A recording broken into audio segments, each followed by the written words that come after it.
নমস্কার বন্ধুরা, আপনাদের আরও একবার স্বাগত জানাই পাবলিক ভিউ কলকাতাতে।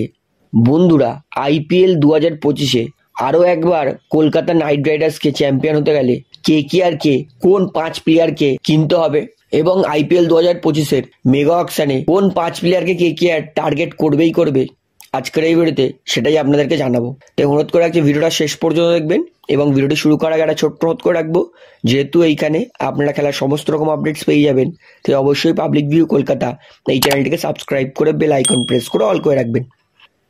তাহলে বন্ধুরা, আইপিএল 2025-এ প্রত্যেক কটা দল মাত্র 4টে প্লেয়ারকেই কিন্তু রিটেন করতে পারবে, এর বেশি কিন্তু পারবে না। তাই মেগা অকশনে অনেক নামি দামি প্লেয়ার আসবে, এতে এক ফোঁটাও সন্দেহ নেই। এবং এটাই সুযোগ আছে সমস্ত দলের কাছে কিন্তু আগামী আরও 4টে সিজনের জন্য সেরা দল গঠন করার। তো আজকের আপনাদেরকে বলবো মেগা অকশনে কেকেআর কোন 5 প্লেয়ারকে টার্গেট করবেই করবে। প্রথমত কেকেআর যে বড় প্লেয়ারকে টার্গেট করবেই করবে সেটা হচ্ছে রোহিত শর্মা। ভারতের ওয়ান অফ দ্য বেস্ট ওপেনারদের মধ্যে একজন। তো রোহিত শর্মা এই বিধ্বংসী হিটম্যানকে কিন্তু কেকেআর সই করার চেষ্টা করবেই করবে এবং আমি শিওর এত বড় প্লেয়ার আগে থেকেই বলে দেবে যে তিনি কোন দলে যেতে চাইবেন। তো এটা কিন্তু কনফার্ম যে রোহিত শর্মা প্লেয়ার অকশনে আসলে কেকেআর দলে আসবেই আসবে এবং কেকেআর কিন্তু প্রথম যে প্লেয়ারটাকে সই করবে সেটা হচ্ছে রোহিত শর্মা এবং কেকেআর দ্বিতীয় যে প্লেয়ারকে সই করবে আমি মনে করি সই করতে পারে সেটা হচ্ছে কেএল রাহুল। কারণ আমরা দেখেছি প্রত্যেক সিজনে কেকেআর একটা ভালো উইকেট কিপার ব্যাটসম্যানের কিন্তু অভাবে ভুগেছে। এই সিজনটা নয় ভালো গেছে, ফিল সল্ট ভালো খেলেছিল বলে, বাদ বাকি কিন্তু আগামী 4-5 সিজন যদি আমরা ধরি তাহলে কিন্তু কেকেআর কাছে কোনো ভালো উইকেট কিপার ব্যাটসম্যান ছিল না। কেকেআর একবার গুরবাজকে খেলাতো, একবার শেলডন জ্যাকসনকে খেলাতো, একবার জাগারিসানকে খেলাতো, অর্থাৎ কেকেআর কিন্তু প্রচন্ড উইকেট কিপার ব্যাটসম্যানের সমস্যায় ভুগেছে।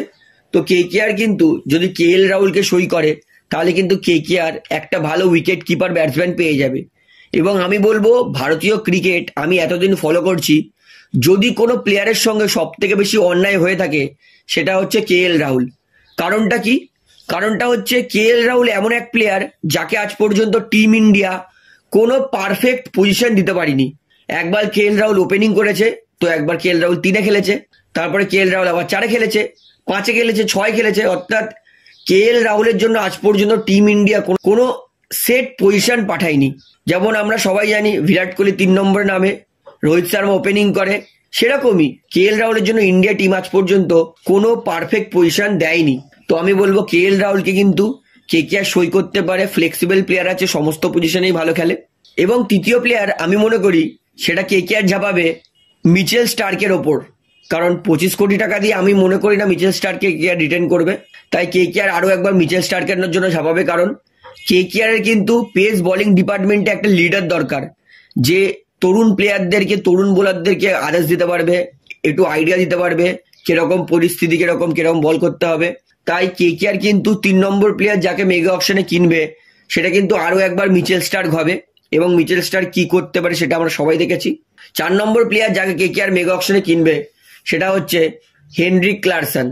যদি কেকেআর কেএল রাহুলকে না পায় এবং হেনরিক ক্লার্কসন প্লেয়ার অকশনে আসে, কারণ এসআরএইচ এর কিন্তু চাপ আছে, এসআরএইচও কিন্তু 2টোর বেশি বিদেশি রিটেন করতে পারবে না। তাই এসআরএইচ এর জন্য চাপ আছে যে কাকে ছাড়বে, এবং আমি মনে করি হেনরিক ক্লার্কসন কিন্তু মেগা অকশনে আসলেও আসতে পারে।